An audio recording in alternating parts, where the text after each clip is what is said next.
അങ്ങനെ ഒരുപാട് കറാമത്തുകൾ എന്തൊക്കെയോ അനുഭവങ്ങളുള്ളായിരിക്കുന്ന കാര്യങ്ങളാണ് ഷെയ്ഖുനായിട്ട്. പിന്നെ പലരും ഞാൻ കൊണ്ടുപോകും ഷെയ്ഖിൻ്റെ അടുത്ത് ഇങ്ങനെ കൊണ്ടുപോയാൽ അതെനിക്ക് ചിലപ്പോൾ ദശമൂല ഇഷ്ടം കുടിക്കാൻ പറയും.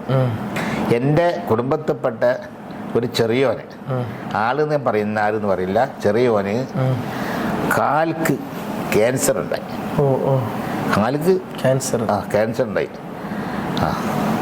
ക്യാൻസർ ഉണ്ടായി കാലിങ്ങോട്ട് വീങ്ങി PVS ഹോസ്പിറ്റല്, റെയിൽവേ സ്റ്റേഷൻ്റെ അടുത്തുള്ള അല്ലേ, PVS ഹോസ്പിറ്റലിൽ അഡ്മിറ്റ് ചെയ്യുക. അത് എല്ലിൻ്റെ തയ്യാറാണെങ്കിൽ അന്ന് ക്യാൻസറിനുള്ള വർത്താനമില്ല, കുറച്ച് മുമ്പ് അത്. PVS ഹോസ്പിറ്റലിൽ അഡ്മിറ്റ് ചെയ്തിട്ട് നടക്കാൻ ബെഡിന്ന് അനങ്ങാൻ കഴിയൂല, മറക്കി ഒന്നും കഴിയൂല. ഈ സമയത്തിൽ വാപ്പയാണെങ്കിൽ ചാക്കച്ചവടക്കാൻ മരിച്ചിട്ടപ്പോൾ ഇപ്പോൾ ആളില്ല, ചാക്കച്ചവടക്കാൻ മുക്കരിക്കല്ല നോമ്പോലിക്കയില്ല, ചാക്കച്ചവടമുണ്ട്. പിന്നെ നോമ്പ് കാലത്ത് വീട്ടിൽ പോയിട്ട് എന്തെങ്കിലും പെണ്ണുങ്ങൾ ഉണ്ടാക്കി കൊടുക്കേണ്ടി വരും, അങ്ങനെയാണല്ലോ അന്നൊക്കെ പാവങ്ങളല്ലേ. അങ്ങനെ എൻ്റെ ഉമ്മൻ്റെ 56 മാസത്തിന് പെണ്ണുങ്ങൾ ഉമ്മ പറഞ്ഞ് ഇനി എളാപ്പരയും കൊണ്ടിട്ടൊന്ന് മൊയിലാരത്ത് പോകണമെന്ന്. ഇയക്കഥ പറയണ്ട, മൊയിലാരത്ത് ഞാൻ കൊണ്ടുപോയില്ല, കാരണം ഒന്ന് കരിക്കാത്ത നോമ്പോലിക്കാത്ത ആളെ മൊയിലാരത്താൻ കൊണ്ടുപോയില്ല. അപ്പോൾ കൈയും വെടലെ പിന്നെ ഇവിടുത്തെ ഖലീഫൊക്കെ ആയിട്ട് ഖലീഫൻ്റെ കൈയും ഉമ്മയും നിർബന്ധിച്ച് നേരെ പിന്നെ പോലെ വാക്ക് തട്ടുന്നതിന് വേണ്ടി ഞാൻ പോയി. അങ്ങനെ പോയി അവിടെ എത്തി. ഇതാരാന്ന് വെച്ച്, എളാപ്പനെ പറ്റിയാട്ടോ പറയുന്നത്, ഇതാരാന്ന് വെച്ച്, ഇതിൻ്റെ ഇളയമനെ കെട്ടിയ എളാപ്പാന്ന് പറഞ്ഞു, ഒറിജിനൽ ഉള്ളവരും പറയണം. ഞാനൊരു കാര്യം പറയാൻ ചെന്നാൽ അത് മറ്റൊരാളെ കാര്യം പറയുന്നതെങ്കിൽ എന്നോട് ചോദിക്കും നിങ്ങൾ വീട്ടിലുണ്ടോയെന്ന്. ഉദാഹരണം പറയാം, എന്നോട് ചോദിക്കേണ്ട എനിക്ക് അങ്ങനെ പറയാൻ പാടില്ല. അത് എൻ്റെ ഉമ്മൻ്റെ ഉമ്മനെ പറ്റിയിട്ട് ഉമ്മ ചോദിച്ചു, ചെന്നിട്ട് സുഖമില്ല എന്ന് പറഞ്ഞപ്പോൾ നിങ്ങളുടെ വീട്ടിലാണോ എന്ന് ചോദിച്ചു. ലക്കാരി വീട്ടിൽ അല്ലാന്ന് പറഞ്ഞു, പോകാന്ന് മറുപടി. അപ്പോൾ നമ്മൾക്ക് ബന്ധം വേണം. അപ്പോൾ അതുകൊണ്ടാണ് ഇളയമനെ കെട്ടി എളാപ്പ എന്ന് പറഞ്ഞത്. അങ്ങനെ പറയണം, ഇളയമനെ കെട്ടി എളാപ്പെന്ന്. എന്താ വന്നതെന്ന് വെച്ചു, ഇങ്ങനെ മോന് കാലിങ്ങനെ ആയിട്ട് ഇവിടെ അതിൻ്റെ അടുത്ത് തന്നെ PVS ഹോസ്പിറ്റലിൽ ഇരുത്താണ്, ഭയങ്കര അടുത്താണല്ലോ റെയിൽവേ സ്റ്റേഷൻ. കാലിൻ്റെ പ്രയാസം പറഞ്ഞു. പ്രയാസം പറഞ്ഞപ്പം പറഞ്ഞ് അത് സുഖമായി എന്നറി. അപ്പം ഞാൻ പറഞ്ഞു എന്തെങ്കിലും മരുന്ന് പറഞ്ഞു തന്നാൽ നന്നായി വന്നു. അപ്പോൾ ഇല പറഞ്ഞു തന്നു, ഇത്ര 3 ഇല. എപ്പോഴാണ് കഴിക്കേണ്ടത് വിശദീകരിച്ച് ചോദിച്ച്, എപ്പോഴാണ് കഴിക്കേണ്ടത്, രാവിലെ വൈകുന്നേരം. അങ്ങനെ അപ്പം തന്നെ കൊണ്ടുകൊടുത്തല. എന്താ ഇലയുടെ പേര്? ഇലവരും അങ്ങനെ അങ്ങോട്ട് പറയണ്ട. പറഞ്ഞാൽ തന്നെയാണ് അത് പറയുക ആവശ്യം. ഞാൻ പറഞ്ഞുതരും, നിങ്ങൾക്ക് അങ്ങനത്തെ സുഖമുണ്ട് ഞാൻ പറഞ്ഞുതരും. എന്നോട് പബ്ലിക് ആക്കാൻ പറഞ്ഞില്ല. അങ്ങനെ ആ ഇല പിന്നെ കൊണ്ടു കൊടുത്ത അപ്പം തന്നെ. അന്നാണെങ്കിലും ഒരു വിഷുവിൻ്റെ ദിവസം വലിയ പ്രഗത്ഭരായ ഡോക്ടർമാരൊന്നും ഇല്ല, അല്ലാത്ത ഡോക്ടർമാർ അന്ന് അവർക്ക് ഡിസ്ചാർജ് കൊണ്ടുവരാൻ പറ്റുന്ന അവസ്ഥയല്ല. ഏതോ ആട്ടെ ഞങ്ങൾ ഒരു തൽക്കാലം കഴിച്ചിലാൻ വേണ്ടിയിട്ട് ഈ ഇല കൊടുത്തപ്പം ബെഡിൽ നിന്ന് അനങ്ങാൻ കഴിയാത്ത മൊയ്തീൻ കോയ എന്നാണ് അവൻ്റെ പേര്. ഓനെന്ത് ചെയ്ത് നടന്നു പോയി. മടവൂര് ഷെയ്ന കറാമത്താ പറയുന്നത്, ഈ ഇല കൊണ്ട് കൊടുത്ത് മടവൂര് ഷെയ്ല നമ്മളെ കൊണ്ട് കൊടുക്കുന്നത്, ഈ ഇല കൊണ്ട് കൊടുത്ത് തിന്നപ്പോൾ മൂപ്പര് നടന്നു പോയി, ബാത്റൂമിൽ പോയി ആവശ്യം കഴിച്ചു പോന്നു. കിടക്കുന്ന ആളുടെ നടക്കാൻ പറ്റാത്ത ആള് ഇനി പാടുന്ന ആടം. അതിൻ്റെ ഒരു ഷർത്ത് പറഞ്ഞിട്ടുണ്ട്, ആ ഹോസ്പിറ്റൽ തീയൻ്റെ ഹോസ്പിറ്റലാണ്, അവിടെ നിന്ന് ഒഴിവാക്കണമെന്ന് പറഞ്ഞത്. ഇത് ഷർത്താ. അത് ഞങ്ങൾ നെയ്യത്ത് ചെയ്ത് അവരോട് പറഞ്ഞു ഒരു കല്യാണം ഉണ്ടെന്നും പറഞ്ഞു. തൽക്കാലം ഹിന്ദുക്കളല്ലേ, അതും പറ്റൂല, പിന്നെ ഡോക്ടർ പറ്റൂല, ഇവിടെ നാളെ 2 മണിക്ക് പെടുത്തു എന്നും പറഞ്ഞ് അവിടുന്ന് എങ്ങനെ ബാക്കിയുള്ള പൈസ കൊടുത്ത് പറഞ്ഞു. പിന്നീട് അവൻ ചാക്ക് തലയിൽ വെച്ച് നടക്കലായിരുന്നു. ഈ ഇല കഴിച്ചതിന് ശേഷം അസുഖം മാറി ചാക്ക് തലയിൽ വെച്ച് നടക്കുമ്പോൾ കാൽക്കൊന്നുമില്ല, അത്രയും ചുമക്കാൻ മാത്രം ആഫിയത്ത്. ഇതൊക്കെ മടവൂര് ഷെയ്ഖിന്റെ കറാമത്താണ്. നമ്മൾ നേരെ കാണുന്ന കറാമത്ത, അനുഭവിച്ച കറാമത്തുകളാണ്. ഇതൊരാൾ വന്നിട്ട് ഇത് ഇല്ലാത്ത കഥയാണെന്ന് പറഞ്ഞാൽ നമുക്ക് പറ്റത്തില്ലല്ലോ. ഇല്ല, നേരെ അനുഭവിച്ച കഥയല്ലേ, സ്വന്തം കുടുംബത്തിലെ അനുഭവിച്ച കഥകളാണ്, സാക്ഷികളും. ഇങ്ങനെ ഒരുപാട് കഥകൾ മടവൂര് ഷെയ്ഖിന് എത്ര പറഞ്ഞാലും തീരാത്ത അവസ്ഥയാണ് മടവൂര് ഷെയ്ഖിനെ കറാമത്തുകളെ സംബന്ധിച്ചുള്ളത്. അപ്പോൾ ആരെങ്കിലുമൊക്കെ ഇങ്ങനെ ഞാൻ കൊണ്ടുപോകും. ഇതിപ്പോൾ എങ്ങനെ കൊണ്ടുപോയിട്ട് എങ്ങനെ കൊണ്ടുപോയാൽ അവർക്ക് എന്തെങ്കിലും മരുന്ന് പറഞ്ഞു കൊടുക്കുന്നുണ്ടാവും, അല്ലെങ്കിൽ പിന്നെ സുഖമായി എന്ന് പറയും, ചിലതൊക്കെ പറഞ്ഞു വരുന്നത്. ഇപ്പം നമ്മൾ ഇവിടുന്ന് മടവൂർ ഷെയ്ഖിൻ്റെ ഇരിയത്ത് വെള്ളം കൊണ്ടുപോയതാണെങ്കിൽ വെള്ളം മന്ത്രിക്കാൻ വേണ്ടി വെള്ളം കൊണ്ടുപോകല്ലോ ആവശ്യത്തിന്, ഈ അവിടുന്ന് ചോദിക്കും ഇത് ഇവിടുന്ന് എടുത്തതാണോ വീട്ടിൽ വെച്ച് കൊണ്ടുവന്നതോ എന്ന് ചോദിക്കും. ഇത് വീട്ടിൽ നിന്ന് കൊണ്ടുവന്നതാണ്. എന്നാൽ അത് വാങ്ങിയിട്ട് ഫാൻ ഓഫാക്കിയിട്ടൊന്ന് ഊതും. ഈ മന്ത്രിക്കുന്നതിലൊക്കെ ഉണ്ടല്ലോ, ഫാനിട്ട് മന്ത്രിക്കരുത്, ഊതരുത്, അത് കാറ്റ് പറയിപ്പോവും. ഫാൻ ഓഫാക്കും, എന്നിട്ട് ഫാൻ ഓഫാക്കിയിട്ട് നമുക്ക് ഊതി തന്നിട്ട് പിന്നെ ഫാൻ ഇടും. ഓ ഷെയ്ഖുന അങ്ങനെയായിരുന്നു, ഫാൻ ഓഫാക്കിയിട്ട് ഊതും.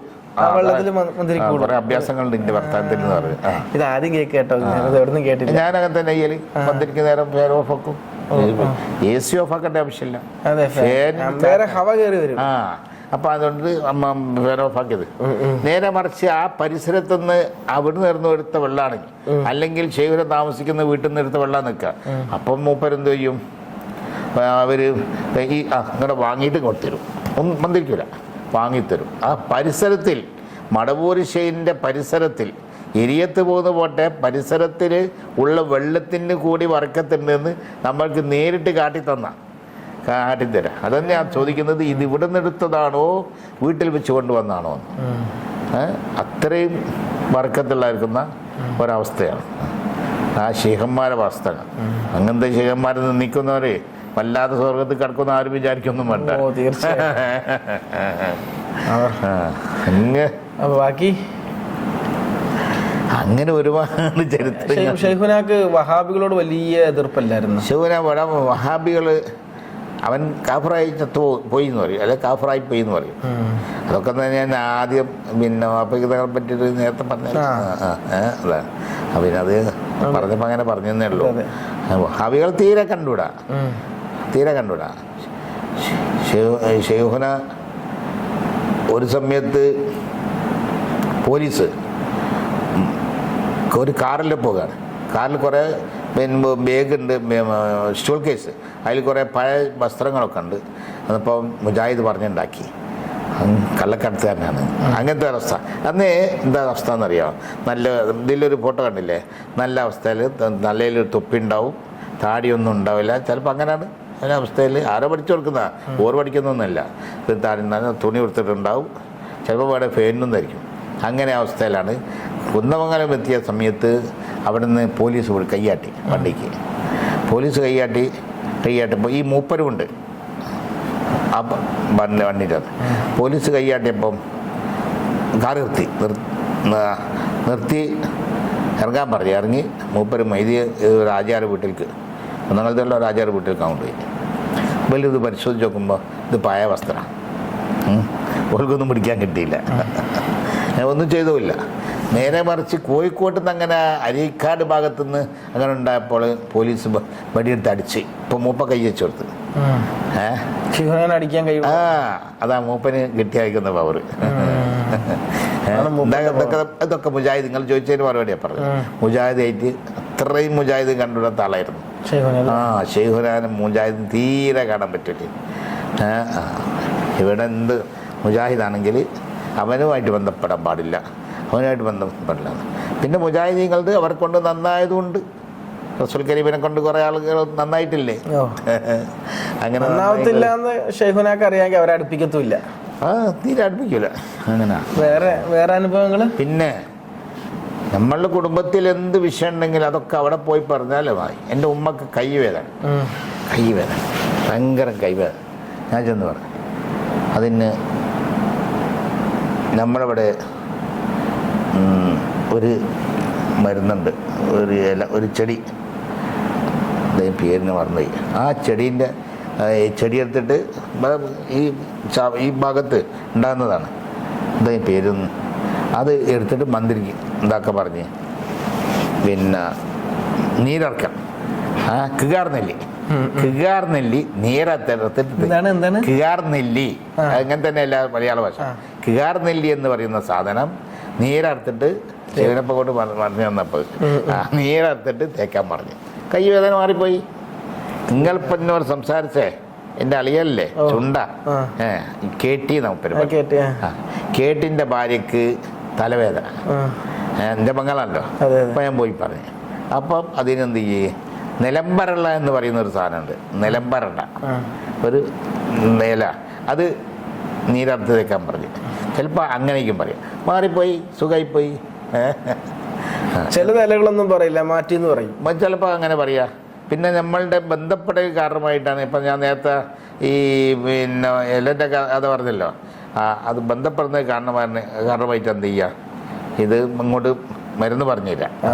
അല്ലെങ്കിൽ സുഖമായി എന്ന് പറയും, പോയിക്കോളം പറയും. ഈ ശിവനാരത്ത് പോയി പല കാര്യം പറഞ്ഞ് ഒന്നിന് മറുപടി അറിയും, എല്ലാം കൂടിയല്ല. അതുപോലെ തന്നെ നമ്മൾ മറ്റൊരാൾ കാര്യം പറയുകയാണെങ്കിൽ നമ്മളുമായിട്ട് ബന്ധമുള്ളായിരിക്കുന്ന ആളുകളാണെങ്കിലാണ് എന്ത് ചെയ്യുക, പരിഗണിക്കുന്നുണ്ട്. അതാണല്ലേ ഷെയ്ഖുനായിട്ടുള്ള അനുഭവങ്ങൾ. അനുഭവങ്ങൾ ഇങ്ങനെ ഒരുപാട് ഇനിയുണ്ടോ? എല്ലാം നമുക്ക് കേൾക്കണമെന്ന് ആഗ്രഹമുണ്ടോ? ഈ സമയം ഒരുപാടായല്ലോ.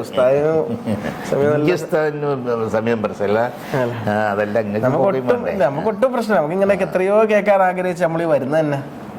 അപ്പൊ ഒരുപാട് കാര്യം 2 മണിക്കൂറുകളോട് അന്ന് ഞാൻ സംസാരിച്ചിരുന്നു. അതെ. അപ്പൊ ഇനിയും പറയും. എന്ത് കാര്യങ്ങളുടെ അവിടെ പോയി പറഞ്ഞാൽ അതിന് ശമനം ഉണ്ടാവാനുള്ള കാര്യം ഉറപ്പാണ്.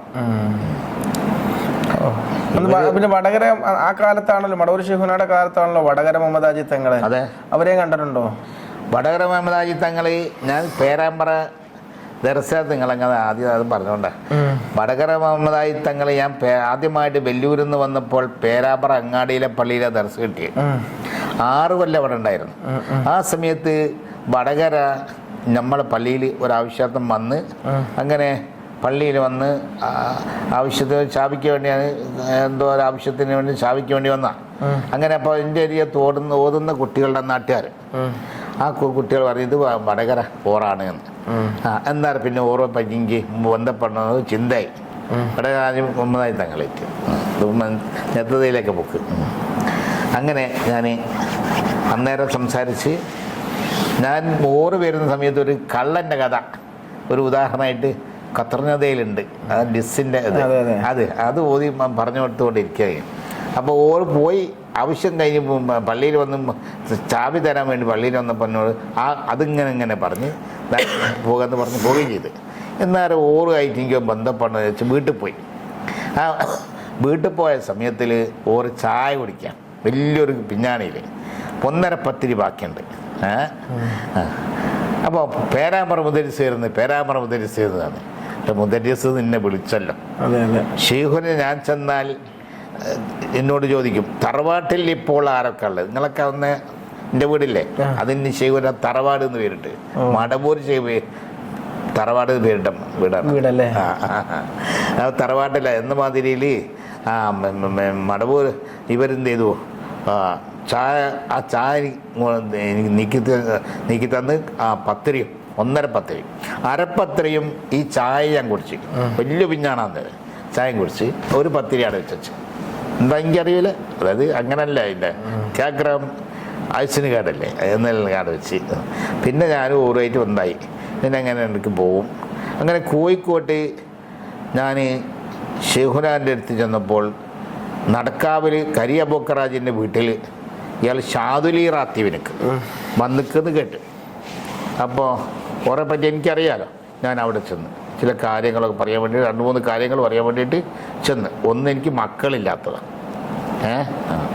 അങ്ങനെ ചെന്ന് എന്തോ ഒക്കെ പറഞ്ഞപ്പോൾ എന്നോട് ദേഷ്യം പിടിച്ച്.